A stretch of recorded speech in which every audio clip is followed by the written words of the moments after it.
Good morning my dear student. कैसे हैं आप सभी? मैं आपका साइंस टीचर एग्जाम पर आपका हार्दिक। जल्दी से सभी लोग एक्टिव हो जाइए। आज विशेष टॉपिक हम लोग स्टडी करने वाले हैं जिसमें मेटल एंड नॉन मेटल से रिलेटेड बहुत सारे टॉप 100 क्वेश्चंस देखते हैं, जहां आने की संभावना पूरी तरीके से होती है। आप एक एक कर करके देखते जाइएगा मेरे बच्चे और बताइएगा। चलिए शुरुआत करते हैं। सबसे पहला सवाल है कि कमरे के तापमान पर मेरे बच्चों द्रव अवस्था में पाया जाने वाला एकमात्र धातु कौन? तो पूछेगा कमरे के तापमान पर जो धातु द्रव अवस्था में पाया जाता है वो होता है मरकरी। याद रखिएगा Hg। यही मरकरी याद रखिएगा वायु दाब मापी में इस्तेमाल किया जाता है, थर्मोमीटर में इस्तेमाल किया जा सकता है, थर्मामीटर में भी इस्तेमाल किया जाता है ये मरकरी। और दूसरे किसी अन्य धातु के साथ मिलकर एमलगम नामक मिश्रण भी बनाता है। कमरे के तापमान पर द्रव अवस्था में पाई जाने वाली एकमात्र अधातु, यहां पर याद रखिएगा ये धातु है। अगर मेटल की बात करता हो तो आपके दिमाग में आना चाहिए Hg। अगर नॉन मेटल की बात अगर कर रहा होगा तो आपके दिमाग में क्या आएगा मेरे बच्चे? तो नॉन मेटल में याद रखिएगा ब्रोमीन। क्या याद रखिएगा? ब्रोमीन। ब्रोमीन लाल भूरा कलर का लिक्विड होता है। कह रहा है किन धातुओं को आसानी से चाकू से काटा जा सकता?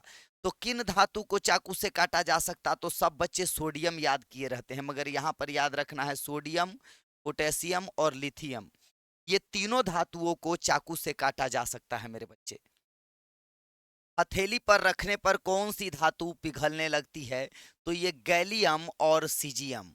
याद रखिएगा गैलियम 31 डिग्री सेंटीग्रेड पर पिघल जाता है, ये ध्यान रखिएगा। तो गैलियम और सीजियम को अगर हम अपने हथेली पर रखें तो हथेली की गर्मी से ये मेल्ट हो जाती है। धातुओं को पीट कर पतली चादर बनाने के गुण को क्या कहते हैं मेरे भाई? तो धातुओं को पीट कर पतली चादर बनाने की जो गुण होती है उसको आघातवर्ध बोलते हैं। आघातवर्धनीयता यानी मैलिएबिलिटी बोलते हैं। और सबसे ज्यादा मैलिएबल कौन है? तो गोल्ड। इसीलिए 1911 में रदरफोर्ड ने क्या किया था? गोल्ड फॉयल एक्सपेरिमेंट किया था, आपको पता होगा, जिसके जरिए नाभिक की खोज। सबसे अधिक आघातवर्धनीय धातु यहाँ पर दे रहा है गोल्ड, बता चुका हूं। धातुओं को खींचकर तार बनाने का जो गुण होता है उसको तान्यता बोलते हैं। और सबसे तन्य धातु जिससे लंबा तार बनाया जाता सोना है। सोना याद रखिएगा 1 ग्राम गोल्ड से 3 किलोमीटर लंबा तार, 3 किलोमीटर याद रखिएगा लंबा तार मेरे बच्चे। और 1 ग्राम चांदी से 2 किलोमीटर लंबा तार बनेगा। दूसरा, विद्युत और उष्मा की सबसे अच्छी सुचालक कौन है? तो चांदी है। ये सब जानते हैं, मगर हम लोग अपने यूज में चांदी का इस्तेमाल नहीं करते हैं क्योंकि भारत के युवा जो है आशिक हैं। और पता चलेगा कि अगर तार में चांदी दे दिया गया तो अगले दिन उसके महबूबा के पायल चांदी के बने होंगे, इसमें कोई दो राय नहीं है। विद्युत की दूसरी सबसे अच्छी सुचालक धातु कौन सी है? तो तांबा होती है, ये याद रखिए। उष्मा की सबसे खराब सुचालक धातु कौन सी है? तो सीसा और पारा। सीसा लगभग चालक होता है, ये ध्यान में रखा जाए। विद्युत की सुचालक अधातु कौन सी है? एक ही अधातु है जो विद्युत की सुचालक है, वो ग्रेफाइट है। ग्रेफाइट में याद रखिएगा फ्री इलेक्ट्रॉन्स पाए जाते हैं। क्या पाए जाते हैं मेरे भाई? फ्री इलेक्ट्रॉन्स पाए जाते हैं। और ग्रेफाइट का इस्तेमाल लुब्रिकेशन में किया जाता है, पेंसिल की नोक में किया जाता है, बैटरी के इलेक्ट्रोड के रूप में किया जाता है। चमकदार अधातु कौन सी है? तो आयोडीन एक अधातु है जो चमकदार है। हीरा भी चमकदार है। हीरे में चमक का कारण क्या होता है? पूर्ण आंतरिक परावर्तन। ये पूर्ण आंतरिक परावर्तन के कारण चमक रहता है। आंतरिक परावर्तन के कारण चमक इसमें पाया जाता। तो पूछेगा हीरे में चमक का कारण क्या है? तो चमक का कारण पूर्ण आंतरिक परावर्तन है। सबसे कठोर प्राकृतिक पदार्थ कौन सा है मेरे भाई? तो हीरा सबसे कठोर प्राकृतिक पदार्थ है। इसका मतलब ये मत समझिएगा कि ये भंगुर नहीं है। अगर लोहे के हथौड़े से मारेंगे तो हीरा टुकड़ों टुकड़ों में विभाजित होगा, मगर सब एक क्रिस्टलीय संरचना बनाए रखेगा। धातुओं के आवाज उत्पन्न करने के गुण को क्या कहते हैं? इसको बोलते हैं सोनरसिटी। मतलब जो घंटा नहीं बजाते थे, आरती की जय राजा रामचंद्र जी के हरिहर भक्ति करहु संतन सुख दीजे हो। वैसे तो स्कूल में छुट्टी होने पर जो घंटा वगैरह, उसी तरह लोहा को मारेंगे तो टन ऐसे कर करके आवाज आता है। जबकि नॉन मेटल में ये सब कुछ नहीं होगा। बिजली के तार पर कौन सी परत चढ़ाई जाती है? पीवीसी की कोटिंग चढ़ाई रहती है, ताकि कोई आदमी जाके अगर जल्दीबाजी में तार को टच कर देता है तो उसको शॉक न लगे, झटका न लगे। सबसे हल्की धातु कौन सी है? तो लिथियम सबसे हल्की धातु है। सबसे हल्का तत्व पूछेगा तो हाइड्रोजन बताइएगा, मगर सबसे हल्की धातु पूछेगा तो लिथियम बताना होगा। सबसे भारी प्राकृतिक धातु ओस्मियम है, क्योंकि न्यूट्रॉन और प्रोटॉन का जो रेशियो होता है वो बड़ा बैलेंसिंग होता है, इसका ज्यादा होता है। बल्ब का फिलामेंट किस धातु का बना होता है? टंगस्टन का। क्यों बना होता है? क्योंकि टंगस्टन का मेल्टिंग पॉइंट ज्यादा होता है, यानी गर्मी बर्दाश्त करने की क्षमता ज्यादा होती है। धातुओं के बाहरी कोश में इलेक्ट्रॉन की संख्या कितनी होती है? तो याद रखिएगा, वैलेंस इलेक्ट्रॉन धातु अगर है तो इसके बाहरी कक्षा में 1, 2 या 3 होगा। 3 होगा तो +3 वैलेंसी, जैसे अल्युमिनियम। 2 होगा तो मैग्नीशियम। 1 होगा तो सोडियम। अगर अधातु रहता तो अधातु में होता है 5, 6 और 7, और 4 जो होता है ये सेमीकंडक्टर होता है, याद रखिए। सेमीकंडक्टर। सेमीकंडक्टर एक अपवाद है। अपवाद है कार्बन। कार्बन में 4 होते हैं, मगर अधिकांशतः सिलिकॉन जर्मेनियम साझेदारी वाला सहसंयोजक बंध बनाता है। सक्रियता श्रेणी में सबसे अधिक अभिक्रियाशील धातु कौन है? पोटेशियम। नहीं बोलते हैं केदारनाथ का माली आलू जरा फीके से पकाता है, उस हिसाब से। सोडियम और पोटेशियम को किस द्रव में रखा जाता है? तो किरोसिन में कैरी किया जाता है, क्योंकि जल के साथ ये विस्फोट करता है। क्योंकि जल में जैसे ही पोटेशियम सोडियम को डालेंगे तो इतना रिएक्टिव होता है कि जल से हाइड्रोजन को सेपरेट कर देता है, और हाइड्रोजन पॉप्स आउट के साथ विस्फोट करता है। कौन सी धातु हवा में खुला छोड़ने पर तुरंत आग पकड़ लेता है? तो सोडियम और पोटेशियम, ये हाईली रिएक्टिव है। कौन सी धातु केवल भाप के साथ अभिक्रिया करती है? तो लोहा और एल्युमिनियम और जिंक। ये तीनों ऐसी धातु है जो जल के साथ रिएक्ट नहीं करेगा, मगर वाटर वेपर के साथ रिएक्ट करता है, ये ध्यान रखिए। कौन सी धातु ये जल या भाप से अभिक्रिया नहीं करती? तो सोना, चांदी, तांबा और सीसा। ये याद रखिएगा, भाप के साथ अभिक्रिया नहीं करती हैं। धातुएं ऑक्सीजन से कौन से ऑक्साइड बनाते हैं? तो क्षारीय ऑक्साइड। यानी धातु के ऑक्साइड जो होंगे वो क्षार होंगे। धातु के ऑक्साइड जैसे MgO, याद रखिएगा CaO, ये क्या होंगे मेरे भाई? ये क्षार होंगे। यानी इनका पीएच मान क्या होगा? पीएच मान 7 से ज्यादा होगा, 7 से ज्यादा। और अधातु के ऑक्साइड जो होंगे, अधातु ऑक्सीजन से कौन सा ऑक्साइड? तो अम्लीय बनाएंगे या उदासीन बनाएंगे? अधातु ज्यादातर अम्लीय ऑक्साइड बनाती है और धातु क्षारीय ऑक्साइड बनाती है। एल्युमिनियम और जिंक के ऑक्साइड उभयधर्मी होता है, ये अपवाद है। जैसे ZnO, याद रखिएगा, और Al2O3, ये उभयधर्मी कहलाता है। यानी ये परिस्थिति के अकॉर्डिंग अम्लीय ऑक्साइड भी बना सकता है और क्षारीय ऑक्साइड भी बना सकता है। धातु अम्ल के साथ अभिक्रिया करके हाइड्रोजन गैस रिलीज करती है, और हाइड्रोजन गैस पॉप साउंड के साथ जलता है मेरे भाई, इसको ध्यान रखिए। एक्वा रेजिया में 3 मोल HCl, याद रखिएगा 3 मोल HCl 1 मोल HNO3 से रिएक्ट करता है तो एक्वा रेजिया का निर्माण करता है। ये एक्वा रेजिया सोना, चांदी, प्लेटिनम को घोलने की क्षमता रखता है। एक्वा रेजिया को अम्ल राज भी कहते हैं। कौन सा अम्ल हाइड्रोजन गैस नहीं देता है? तो याद रखिएगा नाइट्रिक अम्ल हाइड्रोजन गैस नहीं देता है, याद रखिए। HNO does not produce hydrogen, ये पूछता है, VVI है, किसी को नहीं पता होगा। कौन सी धातु अति तनु से भी H2 गैस देती है? कौन सी धातु मतलब एकदम डाइल्यूट HNO3 से भी हाइड्रोजन गैस देगा? तो मैग्नीज और मैग्नीशियम। ठीक है। अधिक अभिक्रियाशील धातु द्वारा कम अभिक्रियाशील धातु को हटाने की प्रक्रिया को क्या बोलते हैं? विस्थापन बोलते हैं। धातु अधातु रिएक्शन सबको एक बार, इसमें क्या होता है, ज्यादा अभिक्रियाशील धातु कम अभिक्रियाशील धातु को उसके यौगिक से अलग करता है। आयरन कील को CuSO4 घोल में डालने पर रंग कैसा हो जाता है मेरे बच्चे? तो ये रंग हरा हो जाता है। ऐसे कैसे हरा हो जाता है तो सुन लीजिए। ये देखिए, कॉपर की शादी हुई है सल्फेट से। किससे? ये कॉपर है और कॉपर की वाइफ सल्फेट है। जैसे ही आयरन आएगा तो आयरन ज्यादा शक्तिशाली है कॉपर से, तो आयरन क्या करेगा, ऐसे इसका रंग दोनों मिलके नीला बनाया था। अब क्या करेगा, ये आयरन ये सल्फेट से शादी करके FeSO4 बना लेगा, और FeSO4 का कलर होता है हरा, और बेचारा कॉपर इधर लावारिस की तरह घूम रहा है, क्योंकि ज्यादा रिएक्टिव था आयरन तो कॉपर के बीबी को उठा के ले गया। डेट्स मीन ज्यादा रिएक्टिव था तो कॉपर जिसके साथ कंपाउंड बनाया था उस कंपाउंड को अपने साथ आयरन ले गया, इसीलिए हरा हो गया। आयनिक यौगिक का गलनांक कैसा होता है? तो आयनिक यौगिक का गलनांक क्या होता है मेरे भाई? बहुत ही उच्च होता है, वेरी हाई होता है, ये ध्यान रखिए।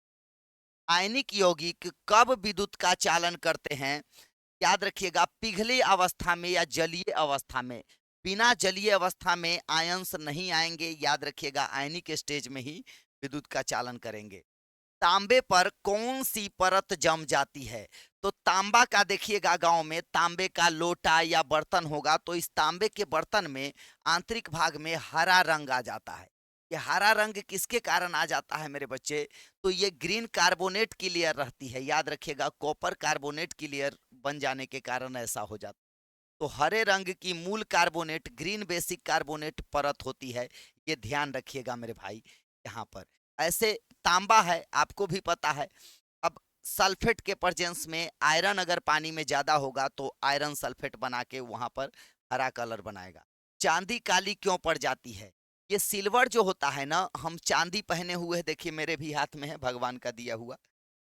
तो ये चांदी जो होता है वायुमंडल के सल्फर डाइऑक्साइड से रिएक्ट करके, याद रखिएगा, सिल्वर सल्फाइड बना लेता है। क्या बना लेता है? Silver sulphide. और सिल्वर सल्फाइड बनने के कारण ये काला हो जाता है। तो धुआं में, धुएं के कारण सल्फर डाइऑक्साइड है, गाड़ी जो व्हीकल जो धुआं छोड़ती है डीजल वाली, वो क्या होता है? Sulphur dioxide. जंग लगना किस प्रकार की? तो जंग लगना एक प्रकार की ऑक्सीकरण विधि है। यह एक रासायनिक प्रक्रिया है। इसमें लोहे का वजन क्या होता है मेरे भाई? बढ़ जाता है। ये तमाम प्रकार की चीजें भी मेरी सुनते चलिएगा। तो लोहे में, लोहे का जंग लगने पर लोहे का वजन बढ़ जाता है। जंग का रासायनिक सूत्र क्या है? Fe2O3.XH2O। आयरन का पहले ऑक्सीजन से रिएक्शन होगा तो Fe2O3, और इसमें जब जल आ जाएगा तो इसको बोलेंगे जंग। याद रखिए। लोहे पर जस्ते की परत चढ़ाने की प्रक्रिया गैल्वेनाइजेशन करते हैं। और गैल्वेनाइजेशन की जरूरत क्यों पड़ती है? तो लोहा से ज्यादा अभिक्रियाशील जिंक होता है, तो लोहे को जंग से बचाने के लिए जिंक की परत उस पर चढ़ाई जाती है। याद रखिए। प्राकृतिक रूप से पाया जाने वाला तत्व या यौगिक क्या कहलाता है? खनिज कहलाता है। वह तत्व यौगिक जो प्राकृतिक रूप से पाया जाता है जमीन के अंदर, उन्हें खनिज कहते हैं, मिनरल्स कहते हैं। खनिज, जिन खनिजों से धातु निकाली जा सकती है उन्हें क्या कहते हैं मेरे भाई? तो जिन खनिजों से धातु निकाली जा सकती है उसको अयस्क कहते हैं। दूसरे टर्म में, एल्युमिनियम का प्रमुख अयस्क कौन सा है? तो बॉक्साइट। और 90% एल्युमिनियम बॉक्साइट से निकाला जाता है। और लोहे का प्रमुख अयस्क कौन है? तो हेमेटाइट, मैग्नेटाइट। इसके अलावे भी पूछता है सीडेराइट, लिमोनाइट। सीडेराइट याद रखिएगा मेरे भाई, और लिमोनाइट, मोनाइट, ये भी ध्यान में रखा जाए। अगला क्या होगा? पारे का मुख्य अयस्क कौन है? तो सीनाबार। तांबे का प्रमुख अयस्क कौन है? तो कॉपर पाइराइट। एक और लिखिएगा, मैलाकाइट। मैलाकाइट, मैलाकाइट, ये भी याद रखिएगा। अयस्कों की, मैलाकाइट, मैलाकाइट, ये भी कॉपर का प्रमुख अयस्क है, इसलिए बता दिया। अयस्कों की अशुद्धियों को गैंग बोलते हैं। जैसे अयस्क हम निकालते हैं तो उसमें रेत, मिट्टी, धूलकण, वो सबको गैंग कहा जाता है। सल्फाइड अयस्क को गर्म करने की प्रक्रिया को रोस्टिंग बोलते हैं। जैसे कोई भी सल्फाइड अयस्क होता है उसको गर्म करने की प्रक्रिया को रोस्टिंग बोलते हैं मेरे भाई। रोस्टिंग क्या होता है? वायु के प्रेजेंस में जलाना, वायु की उपस्थिति में जलाना। और वायु की अनुपस्थिति में अगर जलाते हैं तो उसको निस्तापन बोलते हैं।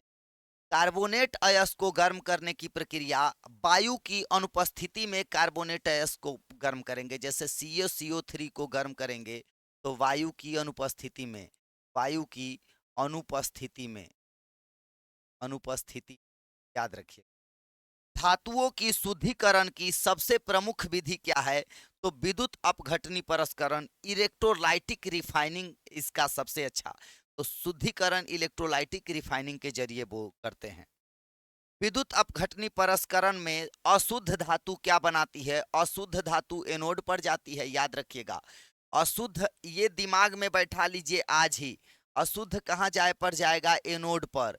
एनोड पर क्योंकि निगेटिव चार्ज जाता है, और धातु जो होता है ये धातु हमेशा पॉजिटिव बनाता है, तो शुद्ध ये कैथोड पर जाएगा। कैथी क्योंकि कैथोड बैटरी के निगेटिव टर्मिनल से जुड़ा होता है, तो कैथोड पर पॉजिटिव, और पॉजिटिव हमेशा होता है धातु। कैथोड होता है निगेटिव तो जाएगा पॉजिटिव, और धातु इस पर जमा होगा। विद्युत अपघटनी परस्करण में शुद्ध का धातु क्या बनाती है? कैथोड, याद रखिएगा, उस पर जाके जमा होती है। जंग लगने के लिए कौन सा दो घटक चाहिए? एक तो ऑक्सीजन चाहिए, दूसरा पानी चाहिए। ऑक्सीजन चाहिए और दूसरा नमी चाहिए। ऑक्सीजन और नमी दोनों मिल गया तो जंग लगने से कोई बचा ही नहीं सकता, ये ध्यान में रखिए। पीबी और एसएन, याद रखिएगा, सीसा और टीन मिलके क्या बनाता है? सीसा और टीन, ये दोनों मिलके सोल्डर बनाता है। कहिएगा सर सोल्डर धातु का इस्तेमाल कहाँ होता है? तो सर्किट में डायोड, रेजिस्टेंस वगैरह को जोड़ने के लिए सोल्डर का इस्तेमाल किया जाता है। दूसरी बात, आप फ्यूज वायर में इसका इस्तेमाल करते हैं। किसमें? याद रखिएगा, फ्यूज वायर में। फ्यूज नहीं इस्तेमाल करते हैं घरों में, फ्यूज तार में इसका इस्तेमाल करते हैं। अमलगम किस धातु की मिश्र धातु होती है? तो पारा। पारा के साथ कोई और धातु, पारा प्लस एनी मेटल एक्सेप्ट, पारा के साथ कोई भी दुनिया का धातु मिला दीजिए, एमलगम बना देगा, एक्सेप्ट आयरन। आयरन पारा के साथ मिलके एमलगम नहीं बनाता है। एमलगम का इस्तेमाल कहाँ होता है? दांत के फिलिंग में, दांत वगैरह जिसका आप लोग देखते होंगे, रूट कैनाल थेरेपी होती है, उसके बाद गड्ढे में एमलगम इस्तेमाल। शुद्ध सोना कितने कैरेट का होता है? तो 24 कैरेट का होता है, ये ध्यान रखिएगा। आभूषण बनाने में सामान्यतः कौन सी सोना इस्तेमाल होता है? 22 कैरेट। लोहे में कार्बन मिलाने पर क्या होता है? लोहा में कार्बन मिलाएंगे तो इस्पात बन जाएगा। क्या बन जाएगा? इस्पात बन जाएगा। इस्पात कठोर होता है, याद रखिएगा। तो लोहा में कार्बन मिलाइएगा तो स्टील बनेगा। इस्पात का मतलब होता है स्टील। स्टेनलेस स्टील किन तत्वों से बना होता है? तो स्टेनलेस, जंग रोधी प्रक्रिया इसका पूछेगा, जंग रोधी। तो जंग रोधी गुण के लिए क्रोमियम, लोहा, निकेल, क्रोमियम और मैग्नीज, स्टेनलेस स्टील में वो भी पाया जाता है। कार्बन, यहाँ पर कार्बन छोड़ दिया गया, एक और कार्बन भी लिख देते हैं, भगवान का दिया हुआ है, उसको छोड़ा जाए। किस मिश्र धातु के नाम में सिल्वर शब्द है लेकिन उसमें चांदी नहीं होता? German silver. किससे बना होता है? तो याद रखिएगा, नेताजी जर्मनी गए थे, नेताजी। तो याद रखिएगा, एन से होता है निकेल, त से होता है तांबा यानी कॉपर, ज से होता है जिंक, यानी निकेल कॉपर जिंक होता है, इसमें जर्मन सिल्वर नहीं होता। हवाई जहाज के पुर्जे और प्रेशर कुकर बनाने के लिए इसका ड्यूरालुमीन का इस्तेमाल होता है। ये एल्युमिनियम, कॉपर, मैग्नीज और मैग्नीशियम का इस्तेमाल करते हैं। ड्यूरालुमीन क्या होता है? एल्युमिनियम से हल्का और मजबूत होता है। एल्युमिनियम से हल्का, एल्युमिनियम से, याद रखिएगा, हल्का तथा मजबूत होता है। तो भाई एल्युमिनियम से हल्का भी हो गया और मजबूत हो गया, मगर याद रखिएगा इसमें 70% से 90% तक एल्युमिनियम का ही इस्तेमाल होता है। कृत्रिम सोना या रोल्ड गोल्ड जो बोलते हैं, रोल्ड गोल्ड किन धातुओं का मिक्सचर है? तो तांबा में एल्युमिनियम जब मिलाते हैं तो ये रोल्ड गोल्ड बन जाता है, यानी नकली सोना बनता है। सोल्डर का गलनांक शुद्ध धातुओं की तुलना में कैसा होता है? तो बहुत कम होता है। थोड़ा सा तापमान मिलने पर यह गल जाता है, लोहा नहीं गलता है, इसीलिए इसको जोड़ने के लिए इस्तेमाल करते हैं। मैंगनीनियम किस धातुओं की मिश्र धातु है? तो मैग्नीशियम जो होता है, एल्युमिनियम और मैग्नीशियम, नाम से ही पता चल रहा है दोनों की मिश्र धातु है। एल्युमिनियम, ये एल्यूम से एल्यूमिनियम, और यहां से याद रखिएगा मैग्नीशियम। पटाखों में हरा रंग बेरियम क्लोराइड के कारण निकलता है। किस धातु के कारण निकलता है? तो बेरियम के कारण हरा रंग। कितने शानदार क्वेश्चन लाया हूं, सब कहीं ना कहीं एग्जाम में पूछे हुए हैं मेरे भाई, इस बात को आप ध्यान में रखिएगा। पटाखों में लाल रंग किसके कारण? स्ट्रोंसियम के कारण आता है। मोबाइल की बैटरी में मुख्य रूप से किस धातु का? लिथियम आयन बैटरी, नाम सुनते होंगे आजकल, बहुत फेमस है। फोटोलाइट्रिक सेल और पैनलों में किस धातु का प्रयोग होता है? सीजियम और सिलिकॉन का इस्तेमाल होता है मेरे भाई फोटो इलेक्ट्रिक सेल में। तो फोटो इलेक्ट्रिक सेल में पूछेगा किस धातु का उपयोग होता है? तो सीजियम। और किस उपधातु यानी सेमीकंडक्टर का इस्तेमाल होता है? तो सिलिकॉन, याद रखिए। फ्लैश बल्ब में किस धातु का इस्तेमाल करते हैं? मैग्नीशियम। मैग्नीशियम धातु का इस्तेमाल फ्लैश लाइट में, फ्लैश बल्ब में इस्तेमाल किया जाता है। किस तत्व को रणनीतिक धातु कहा जाता है? याद रखिएगा, रणनीतिक धातु, कॉल्ड स्ट्रेटेजिक मेटल। तो टाइटेनियम को बोला जाता है, याद रखिएगा, स्ट्रेटेजिक मेटल। टाइटेनियम को बोला जाता है स्ट्रेटेजिक मेटल। सफेद सोना किसे कहा जाता है? प्लेटिनम, सोना और प्लेडिनम मिश्रण को सफेद सोना बोला जाता है। सफेद सोना किसको बोला जाता है? तो प्लेटिनम, सोना और पैलेडियम मिश्रण को क्या बोलते हैं? सफेद सोना बोलते हैं, ये ध्यान रखिए। क्विक सिल्वर, क्विक सिल्वर किस धातु को कहा जाता है? याद रखिएगा, मरकरी को बोला जाता है, पारा को क्विक सिल्वर, ये दिमाग में रखिएगा। चूहा मारने की दवा किस यौगिक, आप बार बार सुने होंगे कि चूहा मारने वाली दवा खा के मर गया आदमी, तो जिंक फॉस्फाइड होता है इसमें। क्या होता है? Zinc phosphide. लकड़ी को दीमक से बचाने के लिए किस लेप का उपयोग किया जाता है? तो जिंक क्लोराइड, ZnCl2 का इस्तेमाल किया जाता है। लकड़ी में नहीं देखते हैं वो गोई गोई करके उस पूरा खा जाता है उसको गड्ढा बना के, और तो उसको बचाने के लिए जिंक क्लोराइड का लेप चढ़ाया जाता है। अगला देखिए, कृत्रिम वर्षा किस लवण के प्रयोग से होता है? तो सिल्वर आयोडाइड, ये मोस्ट वीवीआई है, हमेशा ये सब पूछता है मेरे भाई। फोटोग्राफिक फिक्सर में क्या उपयोग होता है? तो सोडियम थायोसल्फेट इस्तेमाल किया जाता है फोटोग्राफी फिक्सर में। मतदान स्याही में नहीं जाते हैं वोट देने, तो यहाँ पर एक नेल पर लगा दिया जाता है एक धातु, ये क्या होता है? तो सिल्वर नाइट्रेट होता है, याद रखिएगा। जब आप शराब पी के जाते हैं तो पोटेशियम डाइक्रोमेट, पोटेशियम डाइक्रोमेट इसका रंग बदलता है, इसीलिए क्रोमेट, ये अल्कोहल टेस्ट में इस्तेमाल होता है। अल्कोहल टेस्ट ये भी बता दिया ताकि कुछ छूट ना पाए। थर्मामीटर में पारा क्यों उपयोग होता है? क्योंकि याद रखिएगा, कांच से नहीं चिपकता और तेजी से फैलता है। सिंदूर का रासायनिक नाम क्या है? तो मर्क्यूरी सल्फाइड इसको बोलते हैं, HGS। ये सिंदूर का भी पूछता है फॉर्मूला। ब्रह्मांड में सबसे अधिक पाया जाने वाला तत्व कौन सा है? हाइड्रोजन। ये 90% पूरे यूनिवर्स का 90% केवल और केवल हाइड्रोजन। जी। वायुमंडल में सबसे अधिक मात्रा में कौन सी गैस पाई जाती है? नाइट्रोजन 78% के आसपास है, ऑक्सीजन 21%। ऊपर पट्टी में सबसे अधिक पाया जाने वाला तत्व कौन है? ऑक्सीजन 46%। ऊपर पट्टी में सबसे अधिक पाया जाने वाली धातु कौन सी है? एल्युमिनियम। भविष्य का ईंधन किसे कहा जाता है? हाइड्रोजन, क्योंकि हाइड्रोजन को जब ऑक्सीजन से जलाइएगा मेरे भाई तो ये जल बनेगा। सोचिए कितना अच्छा चीज है, हमको ऊर्जा का ऊर्जा मिल जाएगा और बनेगा, प्रदूषण कुछ नहीं होगा। गोताखोर ऑक्सीजन के साथ हीलियम ले जाते हैं, क्योंकि नाइट्रोजन ले जाने पर इनको खतरा होता है। जब ऑक्सीजन नाइट्रोजन वायु पानी के बहुत गहराई में जाता है तो हमारे खून में घुल जाता है, और खून में घुलने के कारण नाइट्रोजन नार्कोसिस नामक एक बीमारी होती है जिसमें भ्रम पैदा होता है, हेलोसिनेशन पैदा होता है, मछली उछली से आदमी गले लगने लगता है, मांस को खटा देता है। और एक बार कहता है, हाँ ये कस में ये रस में सभी छोड़ के तू चली या चुनर प्यार की ओढ़ के, या चला जाऊंगा छोड़ इस गली तेरा घर न हो बालम। अस्पतालों में ऑक्सीजन के साथ कौन सी गैस मिलाई जाती है? तो हीलियम मिलाई जाती है, याद रखिएगा। हीलियम अक्रिय गैस होता है मेरे भाई। बल्ब में कौन सी अक्रिय गैस भरी जाती है? तो बल्ब में आर्गन गैस भरी जाती है।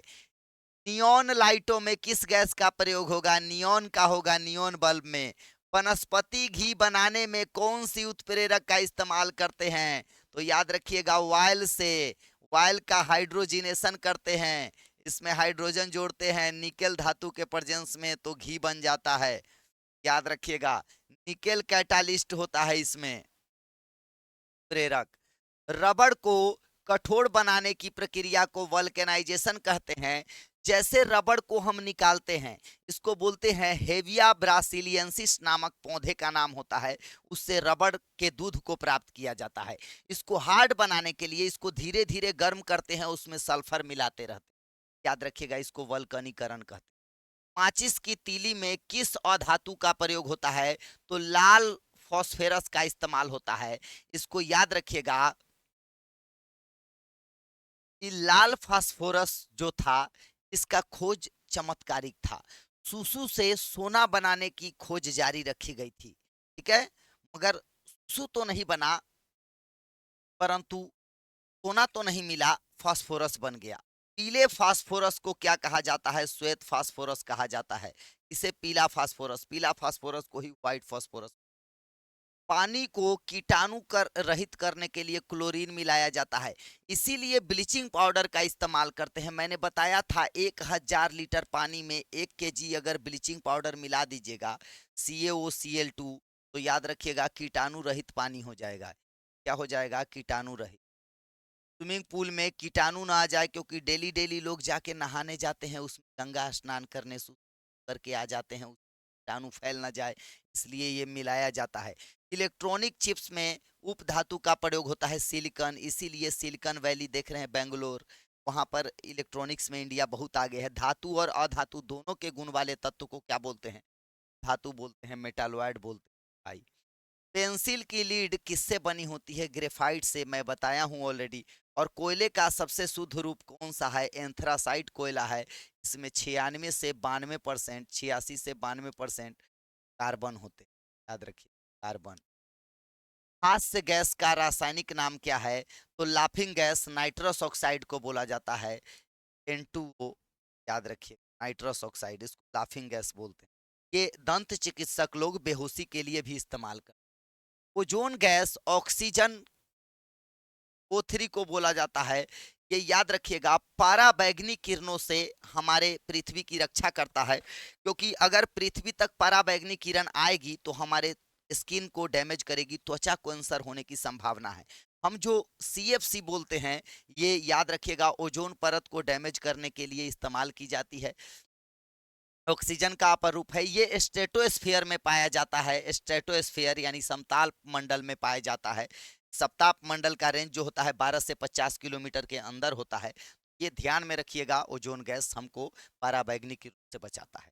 तो आज जो टॉप 100 क्वेश्चंस पढ़े हैं, मोस्ट वेलकम करिएगा इस क्वेश्चंस को, दिल लगा के पढ़िएगा मेरे बच्चे। मैं डेली आपके लिए कुछ ना कुछ नया लेके आते रहूंगा। तब तक के लिए आप लोग ख्याल रखिए। जय हिंद, जय भारत, जय एग्जाम।